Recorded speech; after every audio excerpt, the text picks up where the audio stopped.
성막을 이제 완성한 모세가 가장 먼저 한 것은 무엇이었냐면 그 안에 있는 각종 기구들의 기름을 발라, 우리 성막에 기름을 발라 이 거룩하게 구별하는 것이었습니다. 구별을 통해서 하나님의 임재 장소인 성막과 그 안에 있는 모든 것들이 이 성막 밖의 세계와 명확하게 구별되는 이 영역으로 이제 정해지게 되었습니다. 그리고 말씀을 보니 이 성막 봉헌을 위하여 각 지파의 두령들이 이 예물을 준비하여서 이 하나님께 드렸습니다. 2절에서 이 헌물이라고 하는 것은 하나님께 드리기 위해 거룩하게 구별하여 드리는 예물을 가리킵니다. 그들이 무엇을 봉헌하였습니까? 이 수레 6대와 이 12마리의 소를 이제 하나님 앞에 드린 것이죠. 이 헌물은 이 성막을 거처로 삼으시고 늘 이스라엘과 동행하시는 하나님께 이 감사하여서 드리는 감사의 예물입니다. 그런데 이 예물은 또 한편으로는 무거운 성막의 재료들을 운송하는 데 반드시 필요한 것들이었습니다. 그래서 하나님은 이 예물을 받아서 이 레위인들에게 주라고 말씀하고 계시는 것이죠. 그래서 이 분배는 이 자손들의 회막 봉사의 필요를 따라서 분배되고 있습니다. 먼저 게르손 자손들에게는 수레 2대하고 이 황소 4마리가 분배가 되었고, 무라리 자손에게는 수레 4대와 이 소 8마리가 주어졌습니다. 다소 이 양의 차이가 나는 이유는 무엇이냐면 인구의 차이도 있겠지만 그 일하는 이 종사자의 숫자에 비례해서 지금 주는 것이고, 또 성막을 관리하는 것에 있어서 이 노동력과 그리고 그의 일들의 차이가 있기 때문에 이렇게 차등적으로 주시는 것이죠. 그런데 고앗 자손에게는 하나님은 그 어떠한 것도 주시지 않습니다. 9절의 말씀을 보니 그들의 직무가 이 성물을 어디에 매는 것이죠? 어깨에 매는 일을 맡았기 때문이라고 기록하고 있습니다. 그러니까 이 수레하고 이 소가 필요가 없었던 것이죠.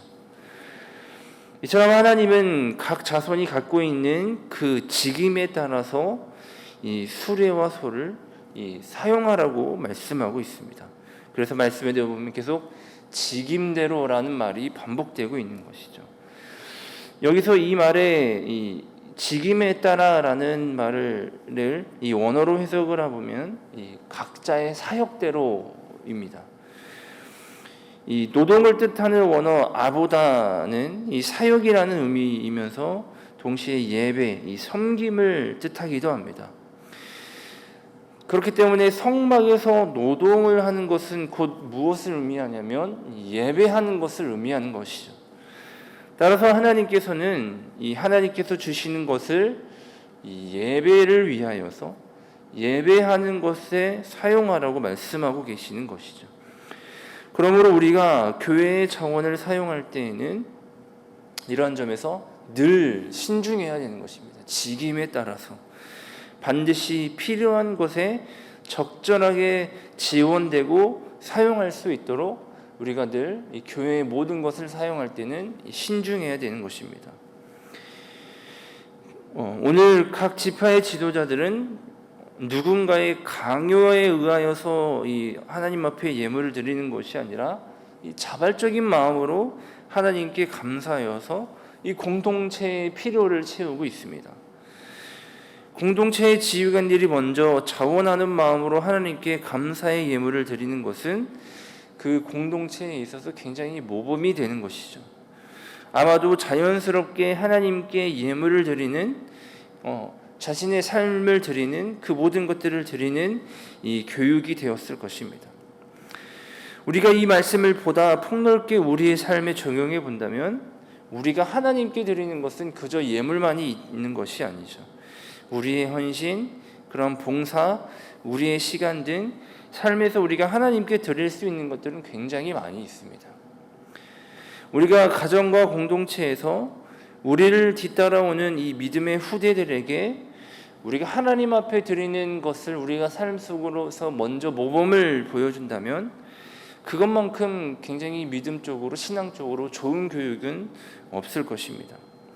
하지만 오늘날 어떻습니까? 굉장히 이런 부분에 있어서 다소 냉소적이죠.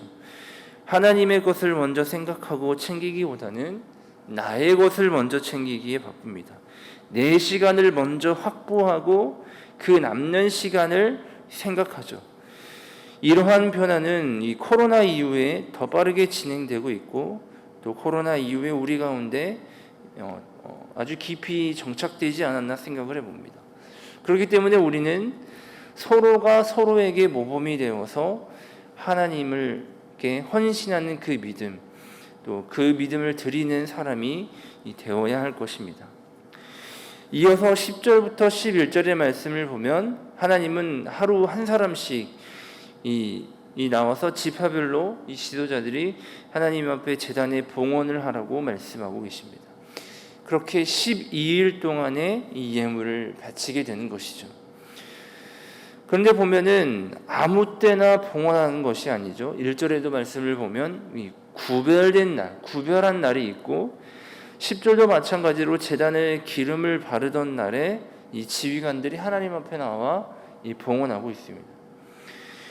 우리가 삶에서 누리고 얻는 그 모든 것의 근원을 따져본다면 그 근원의 시작은 어디냐면 결국엔 하나님이십니다. 그러니 우리가 누리는 모든 것들은 그 근원 자체가 하나님의 것입니다. 그저 우리는 주시는 것을 받아 누리는 것입니다.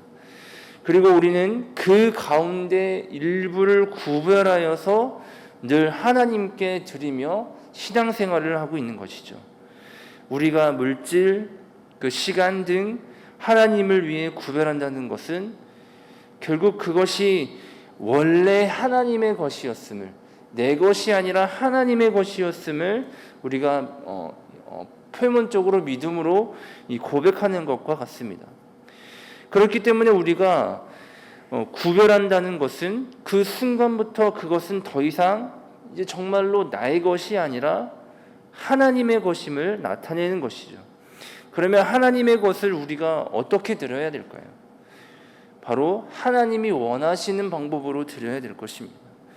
내가 헌금하고 내가 시간을 하나님께 드리고 봉사하기에 나의 것을 내가 드리기에 내가 원하는 방식으로 하나님께 드리는 것이 아니라 드리기로 마음을 먹고 그것을 구별하는 그 순간부터는 하나님의 것이니 하나님의 원하시는 방법으로 드려야 된다라는 것이죠. 그러니 무엇이든지 하나님을 위해 드리기 위해서는 반드시 우리가 그 드리기 전에 깊이 있게 하나님께 기도하여서 그것이 더욱더 내 삶 속에서 거룩해지고 구별되어 드릴 수 있도록 해야 되는 것입니다. 사랑하는 정읍중앙교회 성도 여러분, 오늘 우리는 이 말씀을 깊이 묵상하면서 늘 우리와 함께 하시는 하나님께 감사함으로 무엇을 드릴 수 있을까를 깊이 생각해 보아야 합니다.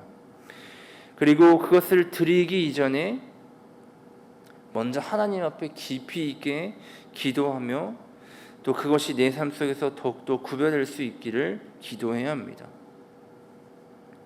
또 기도하기를 하나님께 감사한 마음으로 내가 가진 것으로 오늘 하루의 삶에 누군가의 필요를 채워줄 수 있도록 기도해야 되는 것이죠. 또 나의 헌신이 공동체의 필요를 채울 수 있도록 기도할 수 있어야 되는 것입니다. 오늘 하루 주님께 기도할 때 우리가 감사한 것을 하나님 앞에 아낌없이 드리고 또 우리의 모든 그 감사의 고백이 누군가의 삶을 채워줄 수 있는 그런 하루가 되기를 주님의 이름으로 간절히 소망합니다. 기도하겠습니다. 늘 우리와 동행하시는 하나님 감사합니다. 우리가 감사한 마음으로 하나님을 위하여 드릴 것이 있다면 하루의 삶에서 드릴 수 있는 마음을 우리에게 허락하여 주옵소서. 그래서 하나님이 주시는 그 은혜를 흘려보내어서 필요를 채우는 사람이 되게 하여 주옵소서. 본래 우리의 것은 하나님의 것이옵니다. 그저 하나님이 주신 것 가운데 다시금 구별하여 하나님께 드리오니, 주님, 하나님께 드리고자 하는 우리의 마음이 우리의 삶 속에서 더욱더 거룩하게, 더욱더 명확하게 구별되어서 하나님이 원하시고 뜻하시는 대로 하나님께 드려질 수 있도록 늘 우리의 마음을 주관하여 주옵소서. 하나님께 드릴 때 나의 것을 드리고 나의 모든 것을 드린다고 생각하면서 그것을 나의 것인 것 마냥 내가 원하는 대로 드리는 예배자가 되지 않고 원래 하나님의 것이었음을 기억하며 하나님이 원하시는 대로, 뜻하시는 대로 하나님의 것을 하나님이 가장 기뻐하시는 방법으로 드릴 수 있는 우리 모두가 다 되게 하여 주옵소서.